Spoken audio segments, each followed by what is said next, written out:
The Leadership in Women's Sailing Award, co-sponsored by NWSA and BoatUS, the nation's largest organization of recreational boaters, is given to honor an individual who has a record of achievement in inspiring, educating, and enriching the lives of women through sailing. Hi, I'm Betsy Allison. I received the Leadership in Women's Sailing Award in 2000, 23 years ago. The 2023 Leadership in Women's Sailing honoree grew up sailing. She sailed during college, medical school, and has always kept sailing as part of her life. After her husband passed away in 2008, even though she had never docked their Stellar 52, she didn't give up the boat. Rather, she dove into learning to manage and captain the boat, choosing to gain expertise by sailing with other knowledgeable women. She eagerly took charge. Hello, my name is Gail Hine, and I am the winner of this prestigious award in 2002. Then, our honoree has opened opportunities to many women, fostering their confidence and offering offshore experience, sailing together as a team, gaining experience and skill and confidence. She has afforded dozens of women a chance to sail, race, and cruise offshore. She has encouraged women with boats to race in both the Marion and Newport to Bermuda races. Hi, I'm Marie Rogers. I won the award in 2021. As a member of the Cruising Club of America, Offshore Cruising Club, and New York Yacht Club, Anne has lectured and led committees enhancing offshore sailing activities, one of the few women to do so. Hi, I'm Dawn Riley. I received the Leadership Award in 2003. Anne has met with sailing directors of the Navy and Coast Guard academies. She has presented at NWSA events, including today. Hi, I'm Nancy Early. I received the Leadership in Women's Sailing Award in 2006. Dr. Kolker is a leader in safety at sea and club events, speaking on medical needs and ocean crossings. A medical doctor, Kolker lectures on preventative measures while at sea, as well as dealing with medically unexpected issues should they occur. I'm Pat Dieselman, and I am the 2019 recipient of the award. Her disciplined approach to preparing herself, her boat, and crew for going offshore has served her well and is credited with saving the life of a crew member during a transatlantic passage. His medical emergency would have turned deadly without her intervention. Hi, I'm Corey Sertle, and I won the Leadership in Women's Sailing Award in 2005. For this year's recipient, all this, yet Anne is incredibly approachable. She is willing to talk and sail with anyone, female or male, with a desire to learn. Hello, I'm Margaret Palmer. I was honored with the National Women's Sailing Association Leadership in Women's Sailing Award in 2020.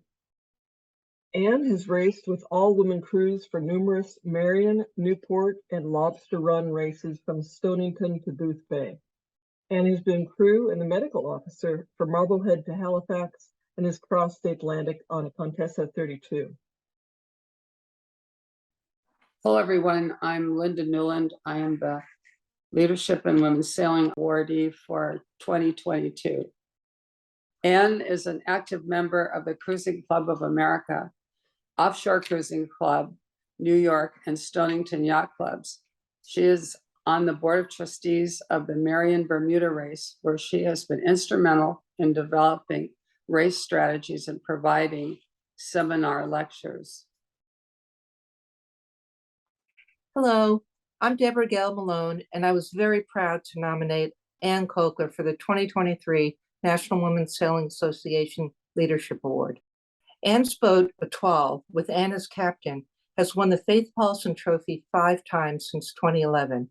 The Faith Paulson Trophy is awarded to the first place finisher for an all-women's crew in the biannual Marion to Bermuda race. Hi, I'm Dr. Debby Grimm, President of the NWSA. On behalf of the National Women's Sailing Association and the Boat Owners Association of the United States, I'm pleased to present Anne Kolker with the 2023 Leadership in Women's Sailing Award. Congratulations. Congratulations, Anne. Bravo Zulu. Well deserved. I'll sail with you anywhere. Captain Anne, congratulations. You're a great sailor and an even better person. I can't think of anyone more deserving than you. So proud of you. Congratulations, Anne. So, félicitations and santé. Woohoo! Love you.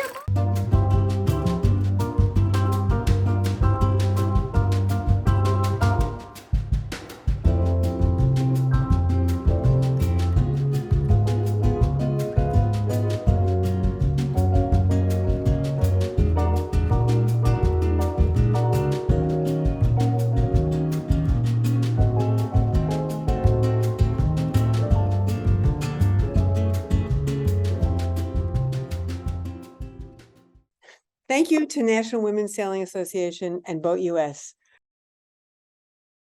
I'm honored to be chosen to be included in a group of highly accomplished women sailors.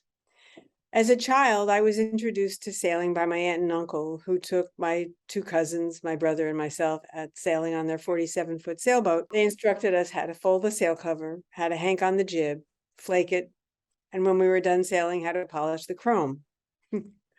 At the time, I just enjoyed being on the water. It turned out I was the only one who liked sailing. Many years later, as I sailed with my husband, I came to appreciate the beauty and challenge of all aspects of sailing.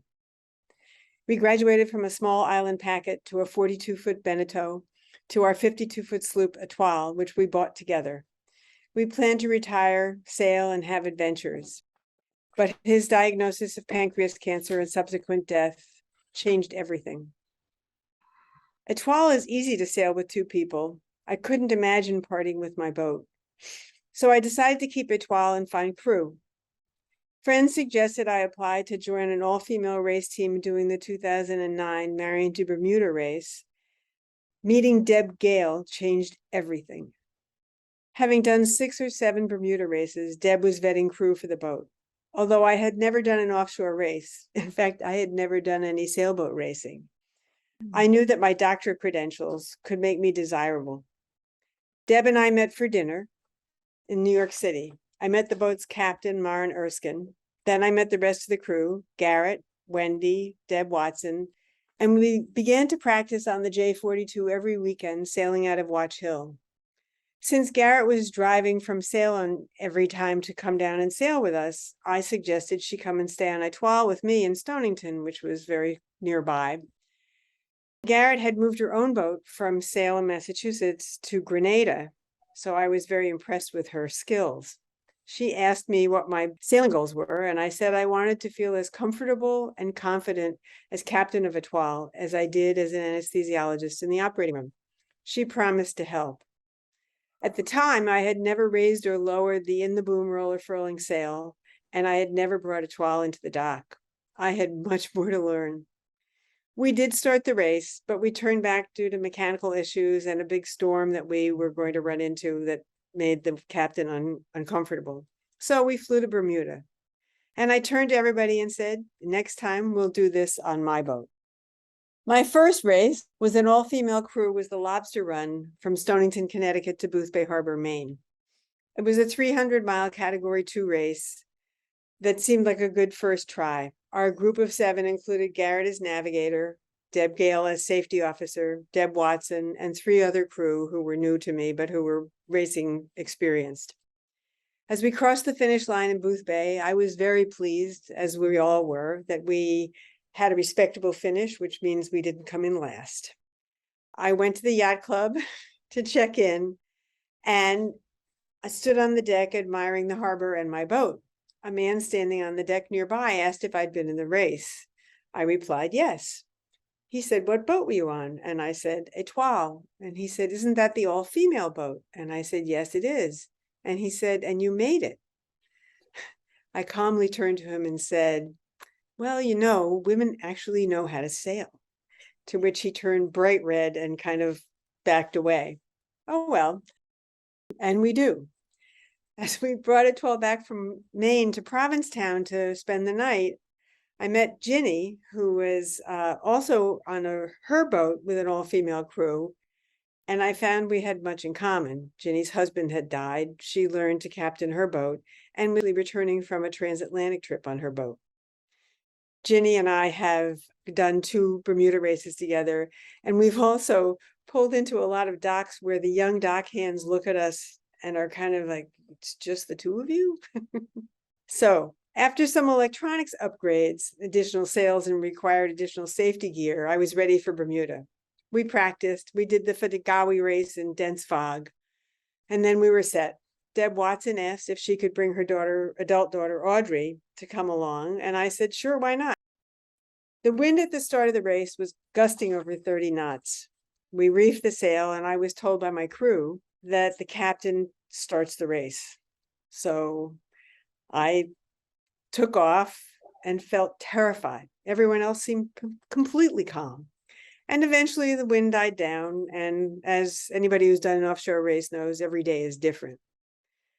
We made it to Bermuda. I thought, great, I've done that. Don't have to do that again. But after about a year, I said, maybe I will try it again. I had no plan to continue with an all-female crew, but it turned out that women kept finding me. I realized from the women I'd spoken with that it was very unusual for women to be accepted as crew unless they were the cook. So I was happy to have women join me. Solveig Freitas, who has been my navigator on several trips, came along, and she was one of the original people who did the lobster run, and asked if she could bring her daughter, Lisa. Lisa has done 3 Bermuda races with me, and Solveig has done at least 3 or 4. A number of women from Tufts started to call me. I had gone to Tufts, but never sailed there. They have a big sailing team. I allowed them to come along. Women were doing a great job, and I had 8 offshore races with all-female crew, except my last race where I brought one guy along, and I told him he had to be deemed the cook. Somehow, men always find it fascinating that we are so capable, but we are. The best thing about sailing is that every time you go sailing, you learn something. It's a sport that can be enjoyed in so many ways. I love the freedom of being carried along by the wind. Many people have helped me learn about my boat and my systems and taught me lessons about sailing. Confident competence is my constant goal. Women are great shipmates with many different competencies. I recall being a stubborn child. It has served me well. My favorite quote is from an article about Dr. Rosalind Yalow, a physicist who was the first American-born woman to win a Nobel Prize. In the closet of her laboratory, she had this reminder posted: whatever women do, they must do twice as well as men to be thought half as good. Luckily, this is not hard. Thank you again.